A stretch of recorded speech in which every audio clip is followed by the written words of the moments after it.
बर्तमान आंचलिक पाणीपाग विज्ञान केन्द्र पक्षर एक बड़ अपडेट से आसी बर्तमान जहाँ सूचना मिलूँ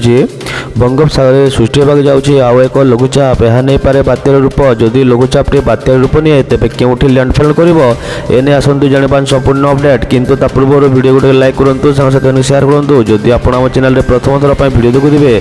चैनल को सब्सक्राइब कर पाखर तो बेल आइकन दबाई ऑल नोटिफिकेशन ऑन रखुँ जहाँफल कि यह लेटेस्ट पाणीपाग सूचना सर्वप्रथम पाइपर आम चैनल में तेज आसतु डेरी नक खबर उपर नजर पकड़ा जहाँ सूचना मिली किसी मॉडल बात्याटी बांग्लादेश लैंडफॉल करने नहीं आकलन करुवा बेले किसी मॉडल आंध्र उपकूल आड़ को इंगित कर अंतर्जातिक पाणीपाग विज्ञानी जासन निकोल्स बात्यार लैंडफॉल नहीं आकलन कर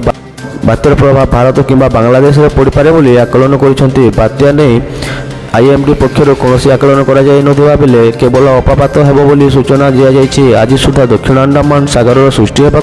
घूर्णिबलय परवर्ती 24 घंटे यह लघुचाप रूप नेब दक्षिण अंडमान सागर पार्श्ववर्ती दक्षिण पूर्व बंगोपसागर अंचल में लघुचाप सृष्टि नहीं पूर्वानुमान कर आंचलिक पाणीपाग केन्द्र पर लघुचापटी पश्चिम उत्तर पश्चिम दिगरे गति करने 29 तारीख बेलू आहरी घनीभूत हो दक्षिण पूर्व बंगोपसागर में अपवात रूप परिणत हो तेज अपवात प्रभाव में क्योंठी वर्षा हो से कौन आकलन कहनी लघुचाप सृष्टि होगा तार गति क्यों आड़े छुईब क्यों जिले में वर्षार प्रभाव रही से स्पष्ट सूचना मिल आज पाणीपाग सूचना मुख्य खबर।